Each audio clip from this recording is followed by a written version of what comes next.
Hello guys, അപ്പോൾ ഇന്നത്തെ ഒരു മോർണിംഗ് റൂട്ടീനിലോട്ട് എല്ലാവർക്കും മാന്യമായ സ്വാഗതം. അപ്പോൾ പതിവ് പോലെ തന്നെ രാവിലെ ചായ കുടിക്കുകയാണ്. ചായ കുടിച്ചിട്ട് നേരെ റൂമിലോട്ട് വന്ന് ജനലൊക്കെ തുറന്നിട്ട് വിദൂരതയിലോട്ട് നോക്കി നിൽക്കുന്ന ദൃശ്യങ്ങളാണ് നിങ്ങളീ കണ്ടുകൊണ്ടിരിക്കുന്നത്.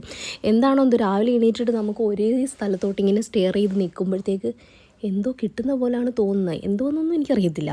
പിന്നെ അതിന് ശേഷം ഞാൻ സ്കിൻ കെയർ ഒക്കെ കഴിഞ്ഞ് മുടിയൊക്കെ കെട്ടി എൻ്റെ സൗന്ദര്യം ഞാൻ തന്നെ ആസ്വദിക്കുകയാണ് ഗൈസ്. ഇന്നത്തെ സ്പെഷ്യൽ എന്ന് പറയുന്നത് അപ്പമായിരുന്നു. എനിക്ക് അപ്പവും സാമ്പാറിൻ്റെയും കോമ്പിനേഷൻ ഭയങ്കര ഇഷ്ടമാണ്. എന്താണോ എന്തോ അങ്ങനെ അത് ഞാനൊരു 2 അപ്പം കഴിച്ചതിന് ശേഷം ഫ്രണ്ടിലോട്ട് വന്ന് ഫ്രണ്ട് ഡോറൊക്കെ തുറന്നിട്ടതിന് ശേഷം പ്ലാന്റ്സിന് വെള്ളമൊക്കെ ഒഴിച്ചു കൊടുക്കുന്ന രംഗങ്ങളാണ് നിങ്ങളീ കണ്ടുകൊണ്ടിരിക്കുന്നത്. പിന്നെ രാവിലത്തെ യൂഷ്വൽ പരിപാടികൾ, ബെഡ് വൃത്തിയാക്കി ഇടുക, ഒതുക്കി പറക്കൽ, എല്ലാ കാര്യങ്ങളുമാണ് ചെയ്യുന്നത്. ഇത് ബാക്കിലത്തെ ഹോളിൽ ഇട്ടിരിക്കുന്ന ബെഡാണ്. അപ്പോൾ അത് വൃത്തിയാക്കിക്കൊണ്ടിരിക്കുകയാണ്.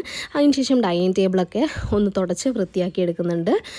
എല്ലാ ദിവസവും ചെയ്യുന്ന കലാപരിപാടികൾ മാത്രമാണ് നിങ്ങളീ കണ്ടുകൊണ്ടിരിക്കുന്നത്. അപ്പോൾ ഇന്നത്തെ സ്പെഷ്യൽ എന്ന് പറയുന്നത്, നമുക്ക് അടുക്കളയിൽ ഞാൻ ചെയ്യുന്നത് ബീട്രൂട്ട് തോരൻ വെക്കുന്നുണ്ട്. പിന്നെ അതിനുശേഷം തലേ ദിവസത്തെ മീൻ കറി ഇരിപ്പുണ്ടായിരുന്നു, അതുകൊണ്ട് മീൻ കറി വെക്കുന്നില്ല. പിന്നെ ഇന്ന് മീൻ വറുക്കുകയായിരുന്നു. അഴുക എന്നാണ് കേട്ടോ ഈ മീനിൻ്റെ പേര്. അഴുക്ക എന്നല്ല, അഴുക. പക്ഷേ മീൻ വറുത്ത് കഴിച്ചപ്പോഴത്തേക്ക് നല്ല ടേസ്റ്റ് ഉണ്ടായിരുന്നു ആ സാധനം. പിന്നെ അതിന് ശേഷം ഞാൻ അടുക്കളയിലെ പരിപാടികൾ പെട്ടെന്ന് ഒതുക്കിയതിന് ശേഷം നേരെ പോയി പെരയ്ക്കകം തൂക്കുന്ന രംഗങ്ങളാണ് അടുത്തതായിട്ട് നിങ്ങൾ കണ്ടുകൊണ്ടിരിക്കുന്നത്.